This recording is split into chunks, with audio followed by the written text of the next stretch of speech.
in post-Soviet graffiti.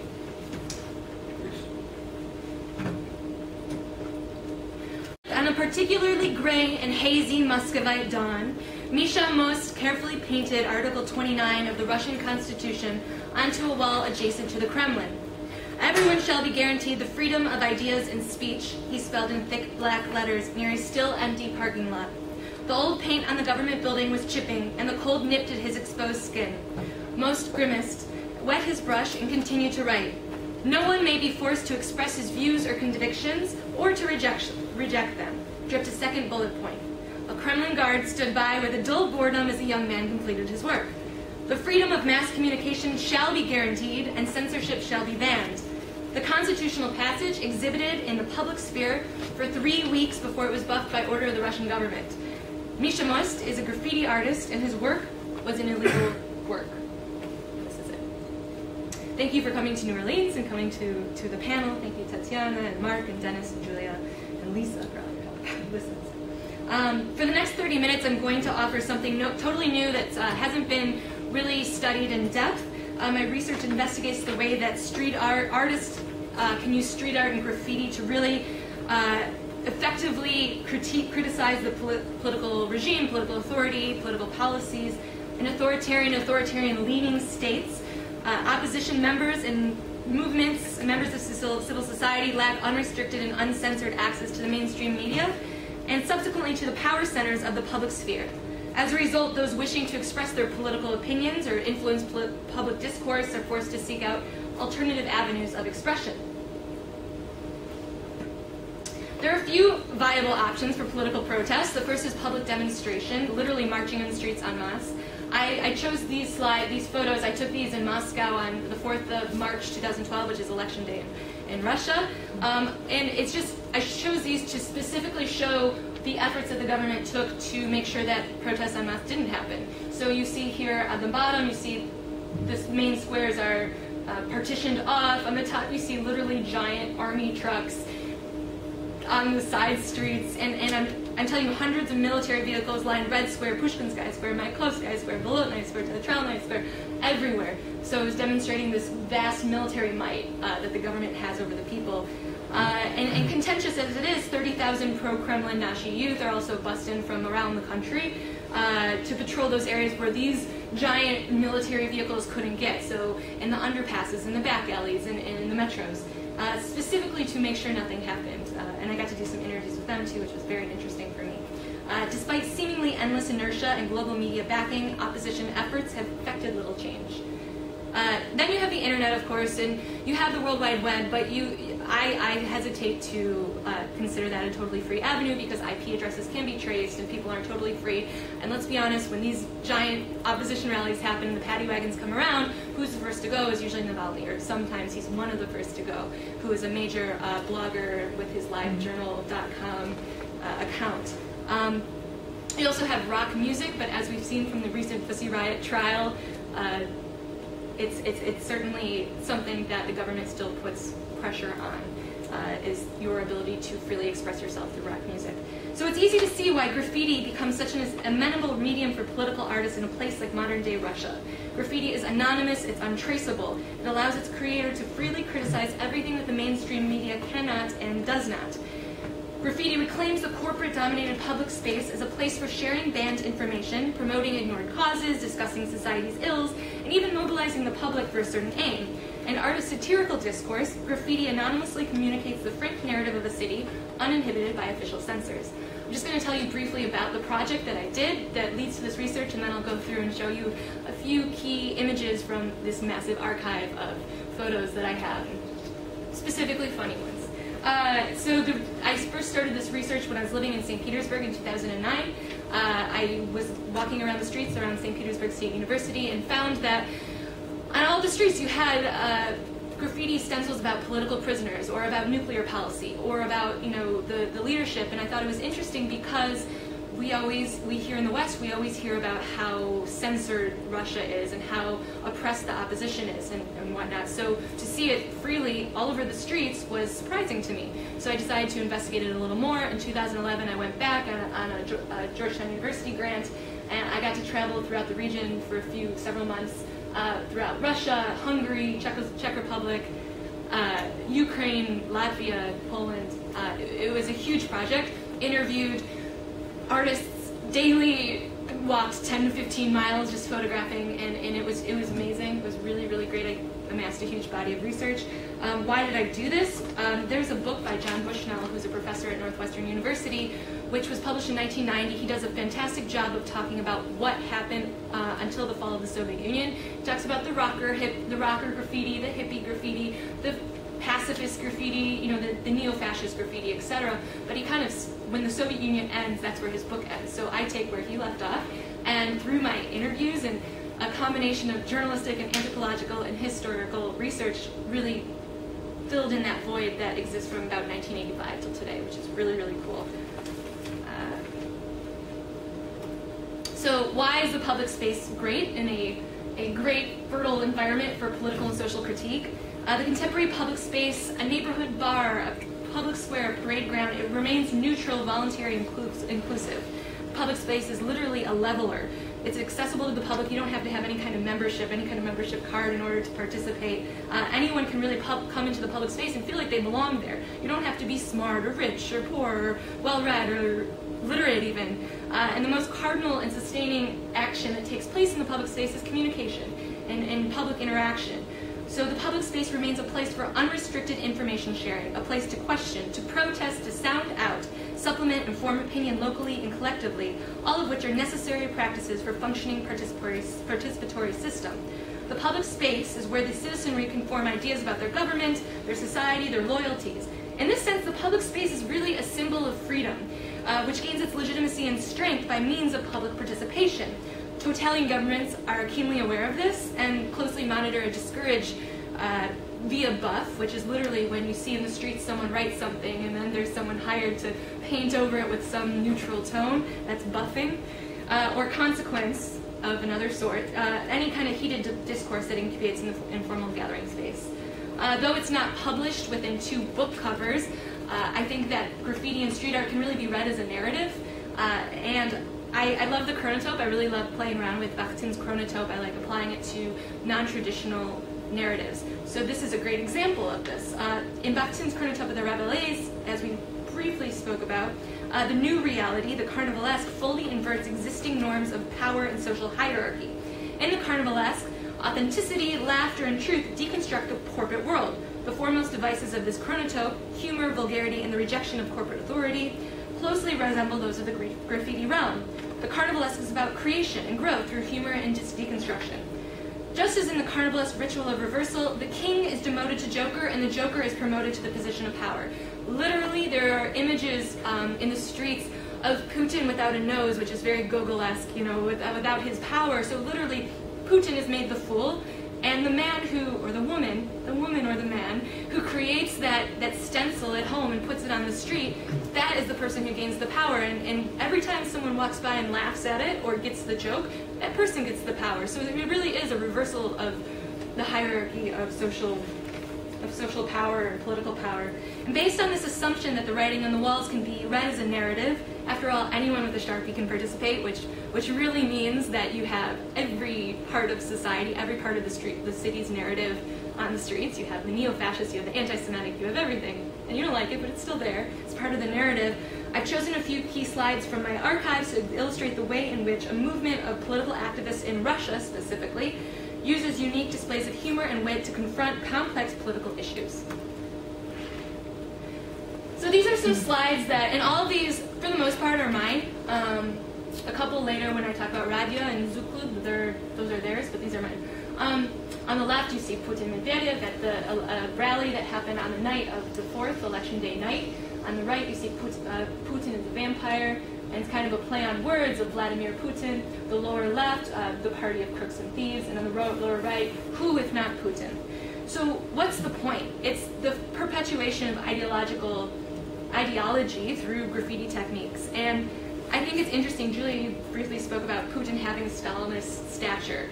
So stencils, stickers, wheat paste offer the artist the ability to kind of perpetuate this image of Putin, or his name, so that the image of Putin becomes even more real than the actual form itself, which is a concept discussed by Jean Baudrillard in Simulacra and Simulation, where he attests that fabricated signs and symbols are often constructions and mirror-like simulations of the real, which become a fictitious yet authoritative dominator over truth. Such is the case with Putin's cult of personality. The Russian leader's face is depicted on banners and street art, on the television on a constant basis. Thus, when he appears in his actual form before a crowd, it's not the poster that feels falsified. This doesn't feel fake. It's actually his body that feels fake. It's his self on stage that you kind of go, oh wow. The image of Putin is perpetuated so heavily throughout Russian society that the form gains a fictitious air. The mass reproduction of symbols of truth and reality largely impact a breakdown of this distinction between real and the reflection. The ability to mass produce the replica but not the original empties the latter of meaning and value to some degree. When the form is propagated, the real is devalued. This is an image which I really love. I took this with a 35mm, and it was really just lucky, because when you print those out, it's luck. This is this woman looking out from her document processing office, and it's like a really gross day in March. The snow's all melting. It's around the time of the election. It's a week after the election. So this image, I think, really illustrates the unrestricted nature of street art. And it kind of goes with this Canadian cultural theorist Marshall McLuhan's idea that the medium is the message. So this Moscow stencil in particular offers a meta-criticism of sorts on Russia as an unfree society. The city's streets offer an unrestricted public location where an artist can express his or her political sentiment. I love unrestricted press. I love independent courts. The tongue-in-cheek critiques, located directly outside of a major downtown metro station, are intended for the individual, obviously, are intended for the individual cognizant of Russia's corrupt judicial system and censored media, unless maybe not cognizant and then sees it and agrees, I don't know. The use of a wall to express disdain about a suffocated freedom of speech specifically illustrates the unrestricted quality of the art form. The fact that they have to use graffiti to talk about how unfree the press is specifically illustrates how free the street art and graffiti is. And this is the same idea as I showed with that original Misha Most image. Here, I mean, the idea that he actually has to write the Constitution on the walls adjacent to the Kremlin shows that, I mean, that people don't, that graffiti is actually a very free medium. And in fact that it stayed there for 3 weeks, it's just the idea that perhaps it's even more free than some of the other forms of media. This is the next slide, which I chose these two images to talk about mobilizing through street art, the idea that you can really use them to collect your masses. The one on the left, these are both in St. Petersburg around the time, I think August 2011. The one on the left is an advertisement for the 31st Strategy 31 meetings, if you're familiar. They take place on the 31st of every month, and it's a time when people can kind of get together and talk about how angry they are about the government and how they're going to do something about it. Sometimes people get arrested at said gatherings. Anyway, this is the mayor of St. Petersburg at the time being trampled by the horsemen and Peter the Great.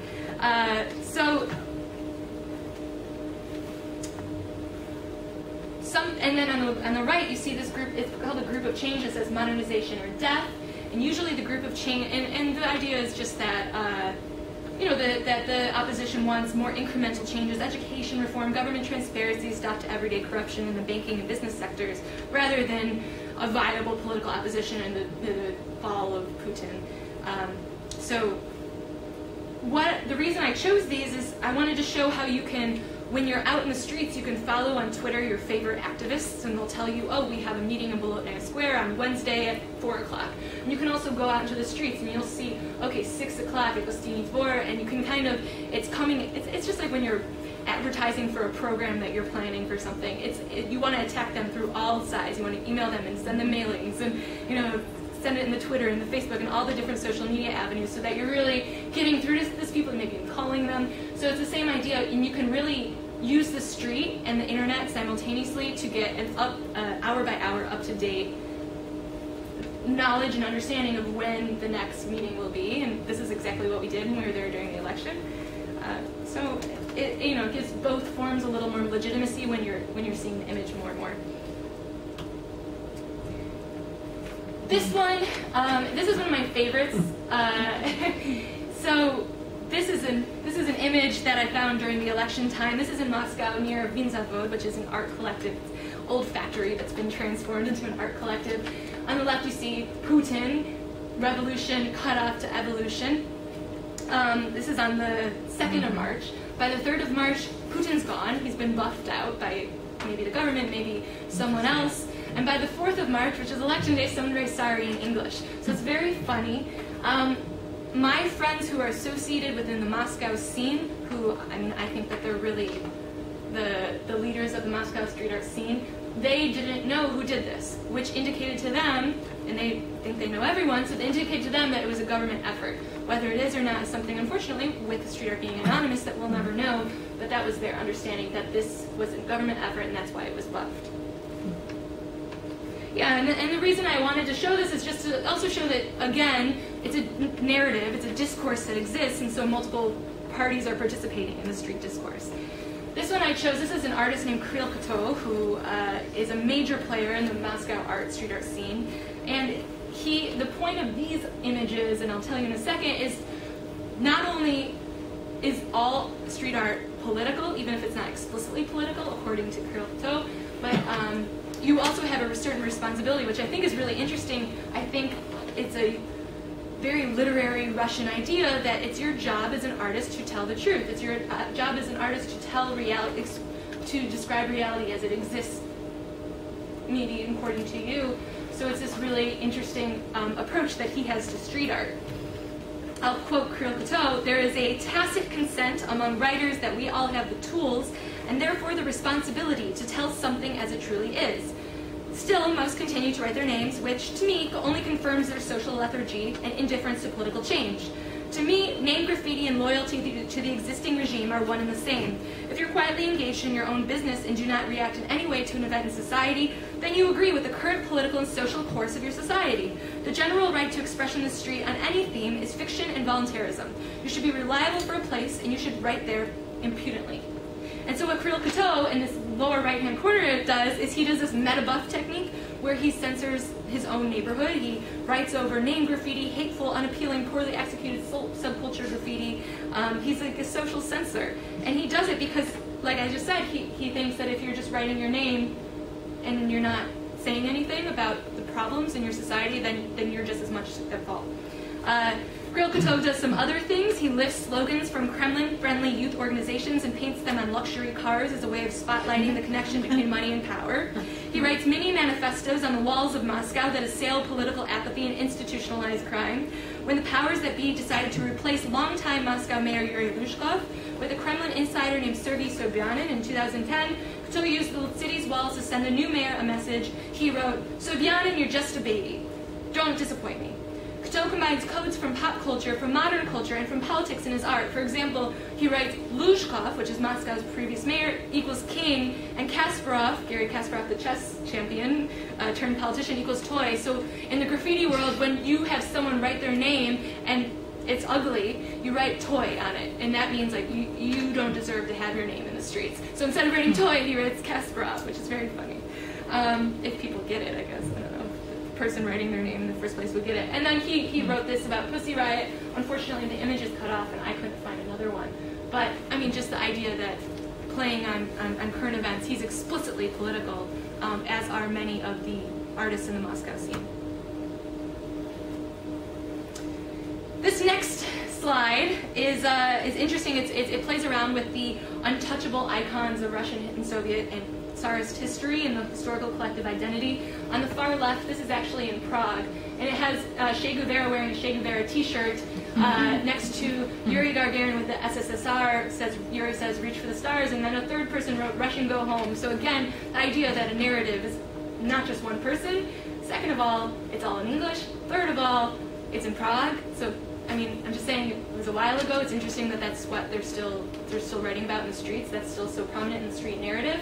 The middle image is the Tsarist double-headed eagle with booze bottles in its talon, which to me indicates, a critique on alcoholic tendencies, Russian culture. And the one on the far right is obviously Nicholas II on the body of a mythical creature, which takes something that's very holy and important, like a leader, and it makes it very absurd, and it really desecrates it. Yes, I got it. 2 courtyards away, actually, beneath a train yard underpass, a wheat paste illustrates Vladimir Lenin standing in Red Square, asking Vladimir Putin to lie with him in the mortal tomb. So it's very funny. I would include that picture, but it's from far away and you can't really see it. This next image slide shows that street art can be very professional and more complicated than a tag with a spray can. I'll just kind of explain what these 3 images are. This is by Radya, who's an artist in Ekaterinburg. On the top left, he wrote, nothing new, with a check mark that's conveniently already checked for you, to criticize the fraudulent election cycles. He did another one that said, like, why are you even voting? And he puts them on these giant billboards over the highways. So they're very, very visible. And August 2010 installation, this one on the right, Radya designed his intertextual Facebook project in Ekaterinburg. And this is also to show that politics, it can also be about social issues, not always explicitly politics. In this piece, Radya built a shrine to the poet Vladimir Mayakovsky, a literary hero of the Soviet era. In this project, Radya used painted books filled with Mayakovsky's poetry as his chosen medium, highlighting an abandoned trail of unread masterpieces by the Society of the Technological Age, which I think is very poetic itself. And then on the left, we have, in January 2011, Radya painted a giant square. It's intended to resemble blood on an empty lot where the government gave contractors legal permission to build this skyscraper in the back. Basically just the idea that the glass window skyscraper had to wake up in the morning and overlook the painted red square. And then now a vacant lot to maybe make it recognize the consequences of its actions. My last slides are about a group named Zouk Klub, which is in Moscow. And the reason I ended with this is because I feel like it summarizes the next generation as redefining the public protest. As the guys get younger, and the women, as the artists get younger and younger, they get more and more explicitly political. The ones who started are now doing, Apple Store walls and stuff. But these younger guys are very into activism. Generally, this is a group in 2000. 4 neighborhood friends banded together to form Zouk Klub, a group that began a simple graffiti group, but grew over time as a nonconformist and intentionally outrageous and absurdist street art unit. And this image, I'm just going to read a quote from the artist rather than explain it. It was during the time of the Georgian-Russian War 3 years ago. Russia broke off all its meeting points with Georgia, but in the meantime claimed that we were friends, though it was clear that they were our biggest enemy. It's really strange for me because Georgia always seemed like part of Russia, part of the USSR. Of course it wasn't, but that's what it seemed like. After the war, I was so amazed that we had so many enemies at our borders. Because of Georgia's close relationship with the United States, we drew a big work that depicted a Russian bear destroying the USA flag. The root of Medvedev's name is Medved, which in English means bear.